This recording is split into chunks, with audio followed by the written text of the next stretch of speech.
Whoa, we're back. Kinda back, but not really, because it's starting to warm up outside. It's just not warm enough for me to come out of hibernation.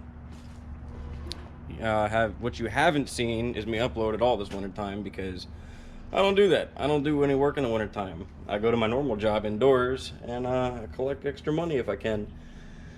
So the Cutlass is exactly as it was last time you saw it. Just sleeping in the garage. Hasn't hit the road yet. Runs, hasn't hit the road. And today I'm down at my unit working on the Camaro. Well, kind of working on it. I just got to put a battery in there and hope that it doesn't fall through that rust hole. It's not going to fall through. But there's this rat's nest of wires I got to kind of sort through real quick. But the reason I'm down here is that Riley needs his engine hoist back, and that is behind the car. It's been sleeping here all winter as well. You can see that's where the Skylark went. It's been in here with the unit with the Camaro. I opened up the door. I haven't been in here in months, and I see the car has decided it wanted to urinate something all over the floor. I can only imagine to be transmission fluid. I have not checked the dipstick yet to see what's in it. I'm gonna fire this thing up first and get it outside, and then I'll check to see how much fluid's in there. So I gotta put the battery in there and get this thing out. I'd say the whole point of this is, since I haven't been doing anything, I'd like to do something for the channel, and why not do a semi-cold start? I think it's 50 degrees out today, and yeah, why not? It's still got an Edelbrock on it, and I don't like Edelbrock carburetors. Never have, because out of all the ones me and all my buddies have had growing up in high school, we could never get one that would run right. And even the one I had on my Trans Am, it wouldn't take an adjustment with the mixture screws. You could turn them all the way in or all the way out. Nothing would change with the idle of the car. But this one came with the car, and it seems to do just fine. Car runs great. I can't complain. It's got no choke, so that's just gonna make the cold start a little bit interesting.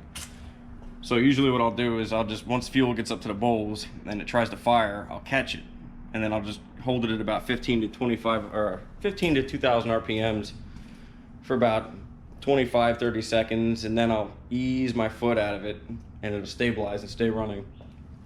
But well, let's hop to it. All right, let's give this a whirl. This is all the room I got to work with right now, because I got this fender for the Skylark at Carlisle last year, and everything's shoehorned in here. I gotta put the window down some just to get in the car. Oh! I guess this is one time crank windows come in my favor, but they won't be staying in this car forever. Because as stated before, I got a Camaro parts car. It's got electric windows that I know work. And that's what I love about these flat dashboards. You can just set anything on there. Hopefully I got a good connection on that battery, because if I don't, I'm gonna have to keep getting in and out of this thing, and it's gonna suck. Ooh, man, I miss having leg room in a car. That Mustang I drive around's got no leg room. Alright. Let's see what we got. We're gonna have to pump the shit out of this thing, because it's been sitting months, but blower motor's crying. Come on, wake up. There we go. Well, hopefully we got some juice in the battery. Good.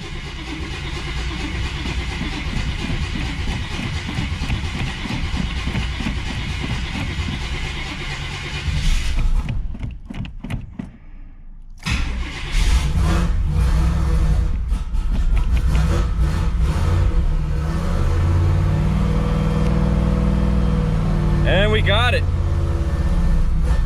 Almost.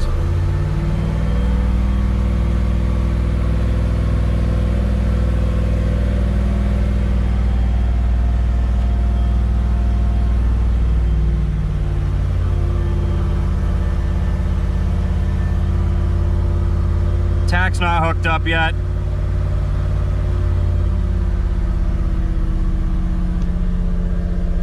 Look at that oil pressure. Yeah, that gauge don't work. That's why that one's in there. Temperature gauge doesn't work either, obviously. That's why it's over there. No need for redundancy.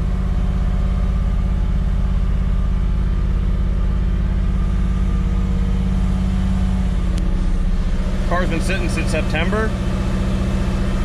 God, there's so much room in this car. I drive that Mustang every day and it's so compact inside. Look at all this arm room I have. Got big fat armrest right here. The Mustang, the armrests are like right here and they're way up here. Like, who drives like that? Got another big fat armrest right here. Leg room. God, I can sprawl out in this thing.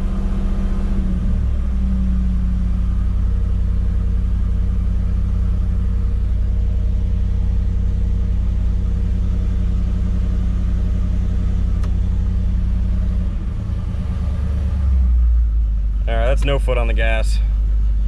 It'll stay running now.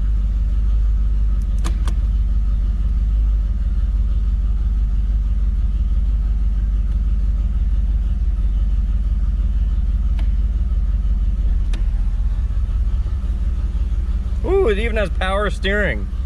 Mustang don't got that either. This got power steering, power brakes. Hell, this thing's like a Cadillac.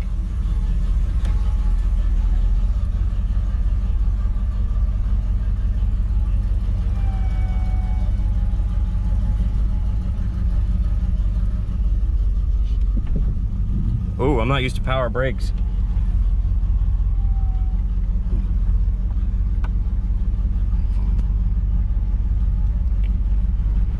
And the car lives.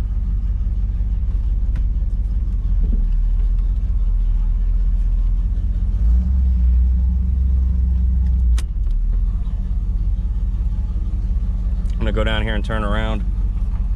Why is that passenger mirror so out of whack? It needs to be lowered.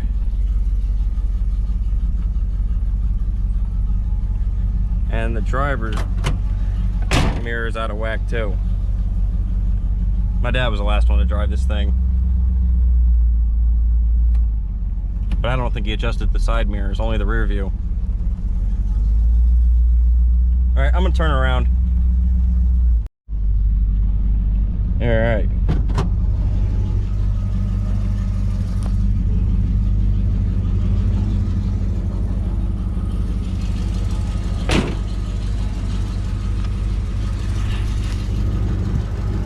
Chilling since September. And yeah, I still got that temporary license going on, so I'm still stuck driving that turd. I'm stuck driving that turd until mid-August. My God, I miss driving this Camaro. I mean, honestly, would you rather drive this or that? I mean, sure, this thing's got a 5-speed, but my buddy Zach drew a dick on the back bumper like months ago, and I haven't taken it off. What's the point? Car's still aired up too. I'd say it's got about 80 pounds in the air shocks. I would have assumed the air would have went down in the lines over the winter, but it didn't.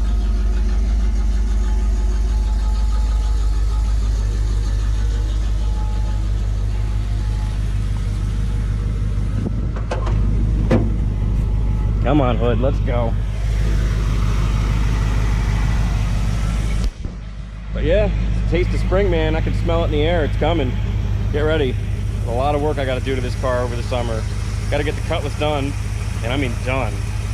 And then I'm moving on to this thing. I want to work out all the small bugs on this thing, get the electric windows in it, clean a lot of stuff up. I want to 415 a lot of shit on this car that's starting to rust, like we saw that battery tray. Yeah. And after this pig's done, it's probably not going to happen until next spring. But I really do need to get moving on this car too. That's not half as much work as this thing needs. I got doors for it back here too. Got new doors for the Skylark. I got a fender for it.